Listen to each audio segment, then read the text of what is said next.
الحمد للہ وکفى وسلام علی عباده الذین اصطفى اما بعد فقد قال رسول اللہ صلی اللہ تعالی علیہ وسلم من صام رمضان ایمانا واحتسابا غفر له ما تقدم من ذنبه وما تأخر وقال علیہ الصلاة والسلام من قام رمضان ایمانا واحتسابا غفر له ما تقدم من ذنبه وما تأخر او كما قال علیہ الصلاة والسلام صدق اللہ العظیم وصدق رسولہ النبی الکریم ونحن على ذلك لمن الشاہدین والشاکرین والحمد للہ رب العالمین۔ درود شریف پڑھ لیں۔ اللہم صلی علی محمد عبدک ورسولک وصلی علی المؤمنین والمؤمنات والمسلمین والمسلمات وبارک علی محمد وازواجہ وذریاتہ۔ معزز سامعین، آج رمضان المبارک کا پہلا جمعہ ہے اور 3 تاریخ ہے۔ اللہ تبارک و تعالیٰ نے یہ جو ہمیں رمضان کا مہینہ دیا ہے، یہ اس لیے دیا ہے کہ ہم 12 مہینے میں جو گناہ کر چکے ان گناہوں کو ہم بخشوا دیں اور ہم اس مہینے میں بالکل پاک صاف ہو جائیں۔ حدیث شریف میں آتا ہے کہ حضور اقدس صلی اللہ تعالیٰ علیہ وآلہ وسلم مسجد شریف کے اندر تشریف لائے اور آپ نے جب ممبر پر بیٹھنے لگے تو آپ نے پہلی سیڑھی پر پاؤں رکھ کر فرمایا آمین، پھر دوسری پر پاؤں رکھا آمین، پھر تیسری پر پاؤں رکھا آمین۔ جب آپ فارغ ہوئے بات فرما کر تو حضرات صحابہ کرام نے پوچھا اللہ کے رسول، آج آپ نے ایسی بات کی جو اس سے پہلے کبھی آپ سے سرزد نہیں ہوئی، کہ آپ نے ہر سیڑھی پر آمین کا، اس آمین کہنے کی وجہ کیا ہے؟ کیونکہ پیغمبر علیہ الصلاۃ والسلام جو بھی بات کرتے ہیں اس بات کو وحی کا درجہ حاصل ہوتا ہے۔ اس لیے حضرات صحابہ کرام نے سوال کیا تو آپ نے فرمایا کہ جب میں نے ممبر کی پہلی سیڑھی پر پاؤں رکھا تو حضرت جبرائیل علیہ السلام میرے پاس آئے اور انہوں نے کہا اے اللہ کے رسول، ہلاک ہو جائے وہ آدمی جس کو رمضان کا مہینہ ملے اور اپنے گناہوں کو نہ بخشوا سکے۔ میں نے کہا آمین۔ پھر دوسری سیڑھی پر پاؤں رکھا تو حضرت جبرائیل علیہ السلام نے عرض کی یا رسول اللہ صلی اللہ علیہ وسلم، ہلاک ہو جائے وہ آدمی جس کے سامنے آپ کا ذکر خیر ہو اور وہ آپ پر درود شریف نہ پڑھے۔ تو میں نے کہا آمین۔ پھر جب تیسری سیڑھی پر پاؤں رکھا تو حضرت جبرائیل علیہ الصلاۃ والسلام نے عرض کی یا رسول اللہ، ہلاک ہو جائے وہ آدمی جو اپنے والدین دونوں یا کسی ایک کے بڑھاپے کو دیکھے اور ان کی خدمت کر کے جنت حاصل نہ کر سکے۔ میں نے کہا آمین۔ تو اس سے پتہ چلا کہ رمضان میں اگر انسان اپنے گناہ نہ بخشوا سکے تو پھر اس نے رمضان کا کوئی بھی فائدہ حاصل نہیں کیا۔ تو میں نے عرض کیا رمضان آتا اس لیے ہے کہ ہم 11 مہینے میں جو گناہ ہوئے ہیں ان گناہوں کو بخشوا دیں۔ اب ہم کیسے بخشوائیں گناہ؟ ہمیں تو طریقہ بھی نہیں آتا، ہمیں تو پتہ بھی نہیں ہے۔ اس لیے میں نے خطبے میں یہ 2 حدیثیں پڑھی۔ آپ علیہ الصلاۃ والسلام نے فرمایا من صام رمضان ایمانا و احتسابا، کہ جو شخص رمضان کے روزے رکھے ایمان کی حالت میں اور ثواب کی نیت سے، غفر له ما تقدم من ذنبه وما تأخر، اللہ تعالیٰ اس کے اگلے پچھلے سارے گناہوں کو معاف کر دیتے ہیں۔ اور دوسری روایت میں فرمایا صرف ایک لفظ کی تبدیلی ہے، من قام رمضان ایمانا و احتسابا، جس نے رمضان کی راتوں میں قیام کیا، تراویح پڑھی پوری 20 رکعت، رات کو تہجد میں اٹھ کے تہجد کی نماز ادا کی، اب یہ رات کا قیام ہو رہا ہے۔ تو فرمایا جس نے رمضان میں راتوں کو قیام کیا ایمان کے ساتھ اور ثواب کی نیت سے، غفر له ما تقدم من ذنبه وما تأخر، اللہ اس کے سارے اگلے پچھلے گناہوں کو معاف کر دیتا ہے، لیکن شرائط دو ہیں۔ روزہ رکھا جائے ایمان اور احتساب کی نیت کے ساتھ، اور قیام کیا جائے ایمان اور احتساب کی نیت کے ساتھ۔ اب ایمان اور احتساب ہے کیا؟ تو ایمان نام ہے اس چیز کا کہ اللہ اور اللہ کے رسول صلی اللہ تعالیٰ علیہ وآلہ وسلم کے وعدوں کو حق سمجھے، حق مانے، اور ان پر یقین رکھے کہ وہ اس طرح حق ہیں جیسے آج کی رات جیسے گزرے گی تو کل کا سورج طلوع ہونا ہے، جیسے سورج کا طلوع ہونا یقینی، اسی طرح اللہ اور اللہ کے رسول صلی اللہ علیہ وآلہ وسلم کی بات اور وعدے کا ہونا یقینی۔ بلکہ ایک دن آئے گا یہ سورج بھی بے نور ہو جائے گا، لیکن حضور اقدس صلی اللہ علیہ وسلم اور اللہ کا وعدہ یہ کبھی بھی جھوٹا نہیں ہو سکتا۔ آج کی دنیا میں تو بالکل آسان ہے، آپ علیہ الصلوۃ والسلام 1400 سال پہلے اللہ کے ہاں تشریف لے گئے، جو باتیں اس زمانے میں فرمائی ساری ایک ایک کر کے سچی ہوئیں۔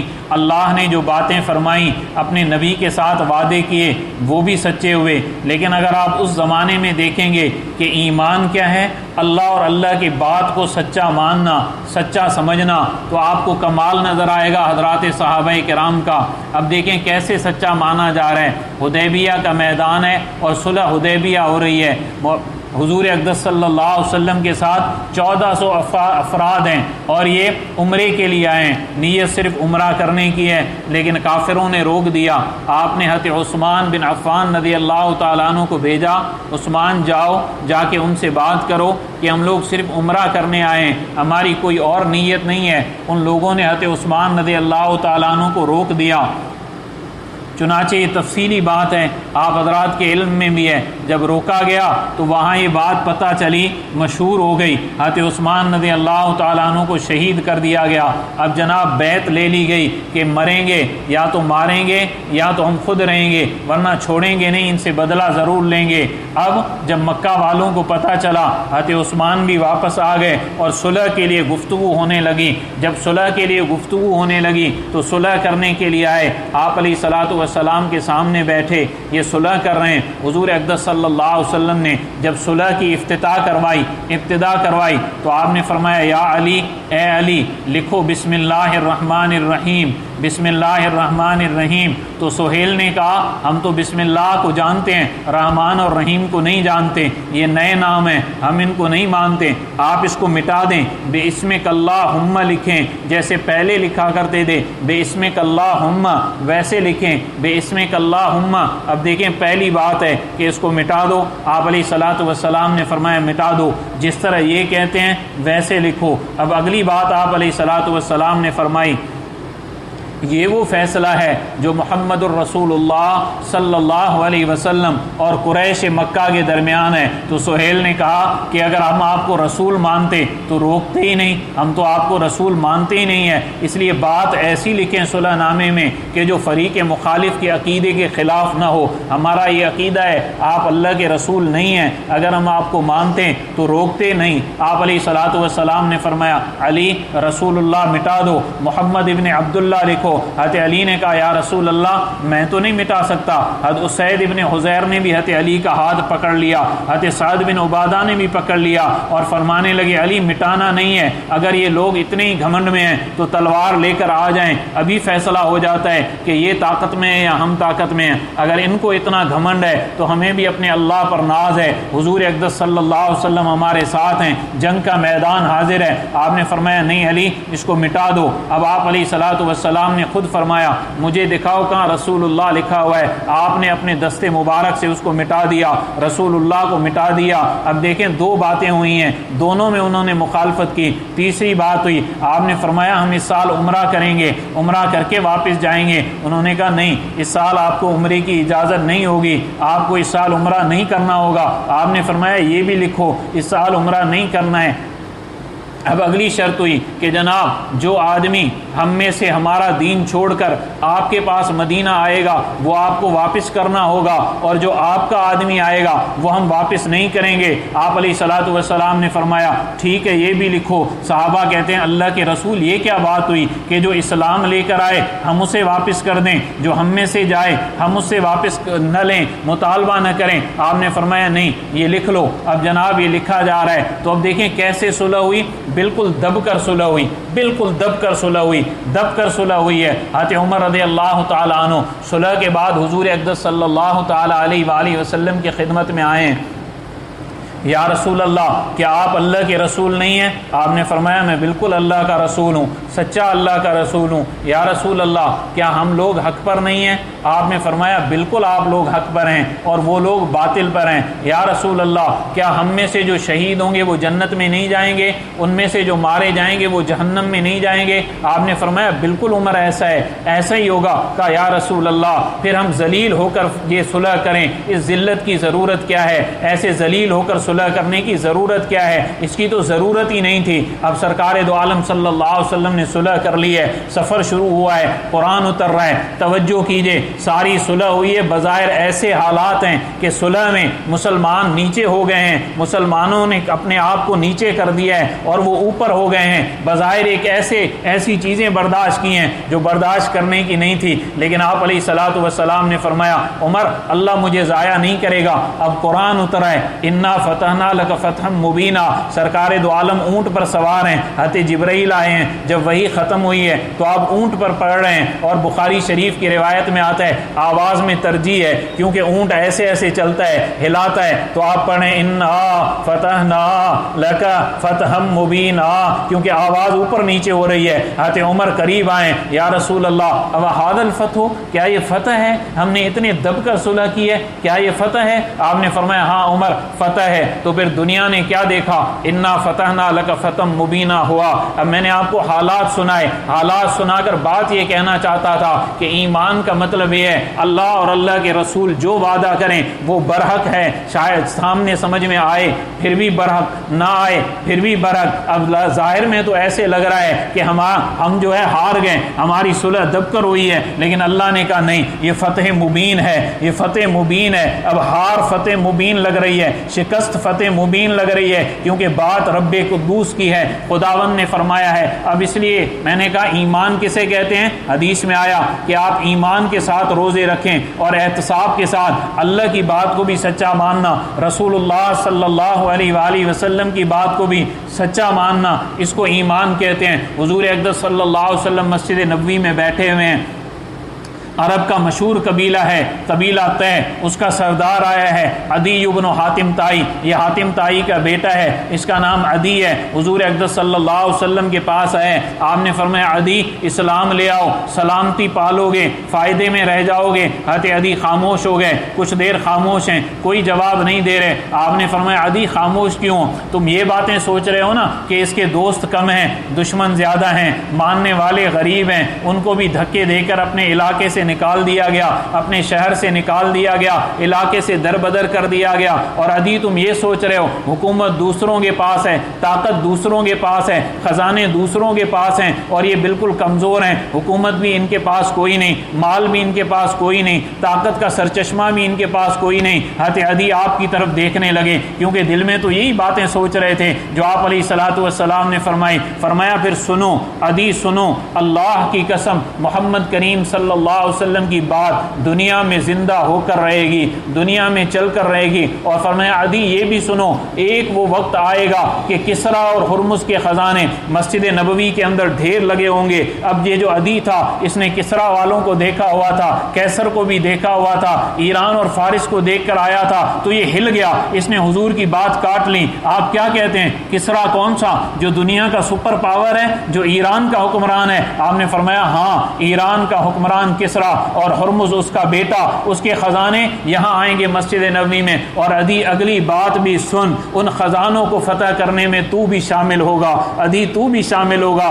چنانچہ جب وہ وقت آیا، سعد بن ابی وقاص رضی اللہ تعالی عنہ کی کمانڈنگ ہے اور حملہ کیا جا رہا ہے جناب مدائن شہر پر، جب حملہ ہوا مدائن کو فتح کیا گیا، حضرت سعد بن ابی وقاص اوپر چڑھے ہیں، مدائن کے قلعے کی فصیل پر چڑھے ہیں، دیوار پر چڑھے ہیں، عدی بن حاتم طائی بھی اوپر چڑھے ہیں، اور سامنے وہی تھا جو آج یہاں ہے وائٹ ہاؤس، وہی قصر ابیض وہاں تھا۔ قصر ابیض جب نظر آیا پھر اس کو فتح کیا، قصر ابیض کی فصیل پر چڑھ کر۔ اب عدی کیا کہتا ہے؟ صدق اللہ ورسولہ، صدق اللہ ورسولہ، صدق اللہ ورسولہ، اللہ بھی سچا، اللہ کا رسول بھی بھی سچا۔ حضرت سعد نے پوچھا عدی کیا ہوا، کیا بات یاد آ گئی؟ کہنے لگے سعد جب میں کلمہ پڑھنے کے لیے حاضر ہوا تھا میرا دل مطمئن نہیں تھا، میرے نبی نے فرمایا عدی وہ وقت آئے گا کہ کسریٰ کے خزانے مسجد نبوی میں آئیں گے، اور عدی وہ وقت آئے گا کہ ان کے فاتحین میں تو بھی شامل ہوگا۔ تو صدق اللہ و رسولہ، تو اللہ بھی سچا، اللہ کا رسول بھی سچا۔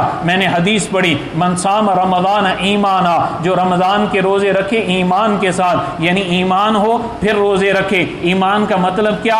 اللہ نے جو فرمایا وہ بھی سچ ہے، رسول اللہ صلی اللہ علیہ وسلم نے جو فرمایا وہ بھی سچ ہے، اللہ کا کہا بھی سچ، رسول کا کہا بھی سچ۔ اس نیت کے ساتھ انسان روزے رکھے، یعنی حالت ایمان میں روزے رکھے، ورنہ تو غیر مسلم بھی روزے رکھا کرتے ہیں لیکن ان کے روزے اور ہمارے روزے میں فرق ہے، ان کو ایمان نہیں ہے، ہمارے اندر ایمان ہے۔ حضرت مولانا ابو الحسن علی ندوی رحمہ اللہ تعالی، آپ برطانیہ گئے، وہاں ایک آدمی آپ کو ملا انگریز، اس نے کہا کہ مولوی صاحب جو آپ کے روزے ہیں نا وہ روزے میں بھی پابندی میں رمضان میں رکھتا ہوں۔ تو میں نے پوچھا آپ روزے کیوں رکھتے ہیں؟ کہتے ہیں افطاری میں جتنا مزہ آتا ہے اتنا دنیا کی کسی نعمت میں مزہ نہیں آتا۔ اب ایمان نہیں ہے، روزہ رکھ رہا ہے اس لیے کسی کام کا نہیں ہے۔ تو فرمایا من صام رمضان ایمانا، ایمان سے رکھے، و احتسابا، اور ثواب کی نیت سے رکھے کہ میں روزہ اس لیے رکھ رہا ہوں کہ مجھے ثواب مل جائے۔ مسلمان کے اندر ایک تھوڑی سی کمی ہے، ایک کمی ہے، مسلمان بدنیت نہیں ہوتا،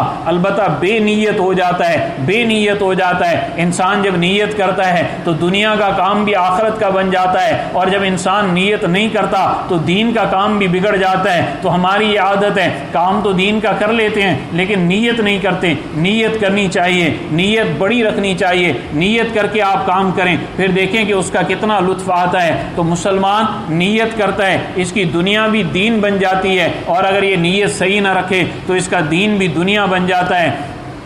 اب نیت کے بارے میں آپ ایک بات ضرور یاد رکھیے گا کہ نیت یہ دل کے ارادے کا نام ہے، کہ ہم دل سے یہ ارادہ کریں کہ ہم روزہ اس لیے رکھ رہے ہیں کہ ہمارا اللہ ہم سے راضی ہوگا اور ہمیں ڈھیروں سارا ثواب دے گا، اور اللہ ہمیں ثواب پہنچائے گا، چونکہ یہ عبادت ہے، روزہ عبادت ہے۔ اب میں ایک بات عرض کر دوں، جس نے دنیا میں گمراہی پھیلائی ہوئی ہے یہ بات ذرا توجہ سے سنیے گا۔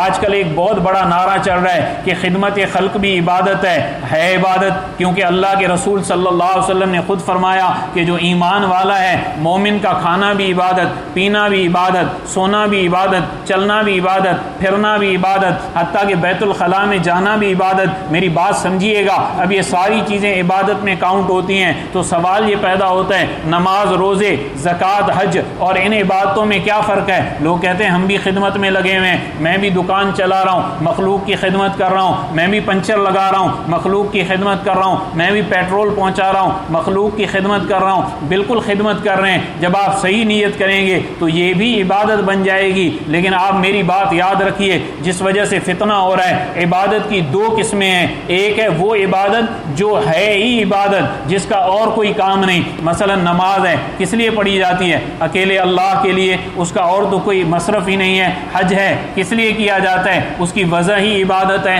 روزہ ہے کس لیے رکھا جاتا ہے؟ اس کی وجہ ہی عبادت ہے۔ زکوٰۃ کس لیے دی جاتی ہے؟ اس کی وجہ ہی عبادت ہے، شریعت نے اس کو رکھا ہی عبادت ہے۔ لیکن ایک ہے مال کمانا، اب مال کمایا جاتا ہے تو شریعت کہتی ہے آپ رزق حلال کمائیں اور اس نیت سے کمائیں کہ آپ کے گھر والوں کے جو آپ کے ذمے حقوق ہیں آپ وہ ادا کریں گے تو آپ کا رزق حلال بھی عبادت بن جائے گا۔ اب دیکھیں رزق حلال کمانا عبادت ہے نہیں، عبادت کے لیے وضع نہیں کیا گیا، کیونکہ مجھے ضرورت ہے میں اچھا کپڑا پہنوں، مجھے ضرورت ہے میں پنکھا لگاؤں، مجھے ضرورت ہے میری جیب میں موبائل ہو، مجھے ضرورت ہے میرے پاس سواری ہو۔ تو یہ عبادت کے لیے پیسہ کمانا نہیں ہے، پیسہ کمانا تو اپنی ضروریات کے لیے ہے۔ عبادت تب بنے گا جب اس میں نیت یہ کی جائے گی۔ تو اب آپ دیکھیں ایک چیز ہے براہ راست عبادت، جیسے نماز، روزہ، زکوٰۃ، حج، یہ تو ہے عبادت، اور یہ جو عبادت بن رہے ہیں نیت سے عبادت بن رہے ہیں۔ اب مجھے اور آپ کو جو اللہ نے پیدا کیا، وما خلقت الجن